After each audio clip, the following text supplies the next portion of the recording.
देश की राजधानी दिल्ली में 10 तारीख को जो धमाका हुआ जिसमें 13 लोग मारे गए, अनगिनत लोग घायल हैं, उसके बारे में कोई सरकारी ब्रीफिंग अभी तक नहीं की है।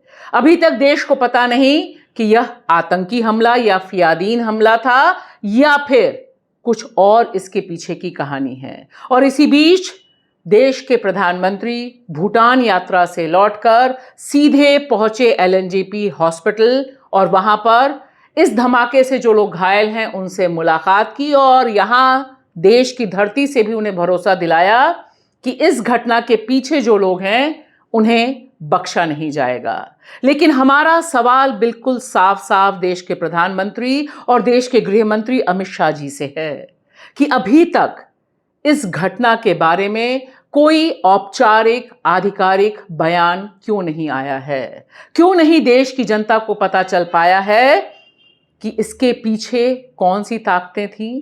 क्योंकि जिस तरह का दुष्प्रचार, जिस तरह से मनगढ़ंत कहानियां तमाम मीडिया, तमाम सोशल मीडिया पर फैल रही है, उससे दिनों दिन चिंता बढ़ती जा रही है। नमस्कार दोस्तों, मैं आपकी दोस्त भाषा, आप देख रहे हैं बेबाक भाषा पे दो टूक कार्यक्रम। प्रधानमंत्री नरेंद्र मोदी भूटान यात्रा से लौटे और लौटते ही सीधे पहुंचे एलएनजेपी अस्पताल, जहां पर 10 तारीख को जो ब्लास्ट हुआ उसके जो घायल हैं उनका इलाज चल रहा है। और तमाम तस्वीरें, तमाम उनके संदेश एक बार फिर मीडिया में छाने लग गए।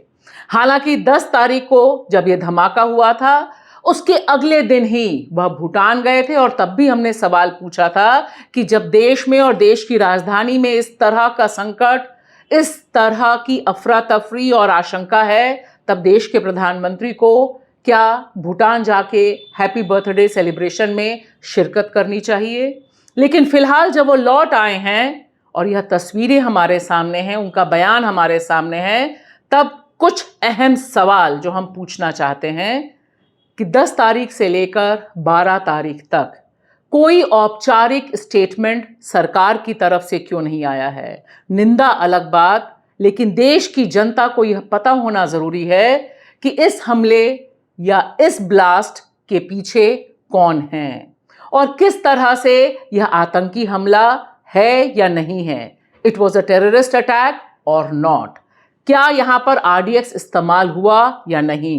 क्योंकि पुलिस ब्रीफिंग के अनुसार जो उसी दिन की गई, उन्होंने जोर शोर से कहा कि आरडीएक्स नहीं मिला है।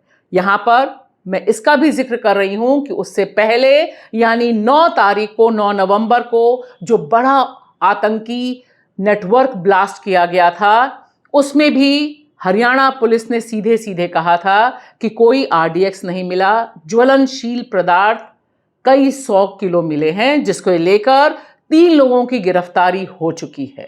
कल जो है रेड्स की गई और जिसमें रेड्स के दौरान यहाँ पे लगभग 360 केजी के आसपास इन्फ्लेमेबल मटेरियल है जो कि संभावित अमोनियम नाइट्रेट है। मैं क्लियर करना चाहूंगा कि इट इज नॉट आरडीएक्स।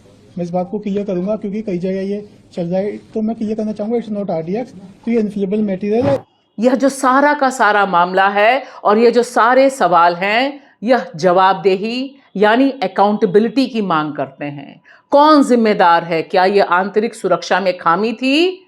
जिस तरह से 7 महीने पहले पहलगाम में एक बड़ा हादसा देश के सामने हुआ था, लोग मारे गए थे और तब से लेकर अभी तक 41 भारत के नागरिक मारे जा चुके हैं। यह सब कौन करा रहा है, कौन ताकतें पीछे हैं, इसके बारे में मीडिया की जो खबरें हैं उनके बजाय सरकार को एक जिम्मेदाराना औपचारिक बयान जारी नहीं करना चाहिए, क्योंकि हर तरफ सिर्फ सूत्रों के हिसाब से खबरें आ रही हैं और यह सूत्र दरअसल देश में अलग ढंग की एक नफरत फैला रहे हैं। व्हाइट कॉलर टेरर, जिस तरह से व्हाइट कॉलर टेरर और तमाम मुस्लिम डॉक्टर्स के ऊपर आशंका जताने वाली दृश्य आ रहे हैं, वह तो चिंता वाली बात है ही। यहां देखिए, गिरफ्तार की गई शाहिद के घर पर जिस तरह से मीडिया वाले पहुंचे, जिस तरह से गिद्ध ढंग से वह उनके बुजुर्ग पिता की विच हंटिंग करते हुए नजर आए, वह एक चिंता का सबब है। हम आए घर की तलाशी में, बस और कुछ नहीं। घर की तलाशी में क्या क्या? कुछ नहीं। आतंक की किसी भी तरह की कार्रवाई की निंदा करना, भर्त्सना करना, उसका विरोध करना हम सबका बुनियादी काम है, फंडामेंटल वर्क है तमाम इंडियन सिटीजन का। लेकिन आतंक को धर्म से जोड़ना और आतंक के नाम पर विच हंटिंग करना, लोगों को परेशान करना, जिस तरह की तस्वीरें आ रही हैं, जिस तरह के वीडियो आ रहे हैं कि ट्रेन में जो लोग सफर कर रहे हैं उनकी जिस तरह से तलाशी ली जा रही है, या किसी शख्स ने अगर इस घटना के ऊपर कोई कमेंट लिखा उसकी गिरफ्तारी हो रही है, यह दूसरे ढंग के आतंक को देश में पनपा सकता है। लिहाजा मोदी जी हमारी बात सुने, इस पर एक ऑफिशियल स्टेटमेंट जारी हो ताकि देश को पता चले कि किन ताकतों का हाथ है इसके पीछे, और देश की और देश की राजधानी की सुरक्षा और चाक चौबंद हो सके। शुक्रिया।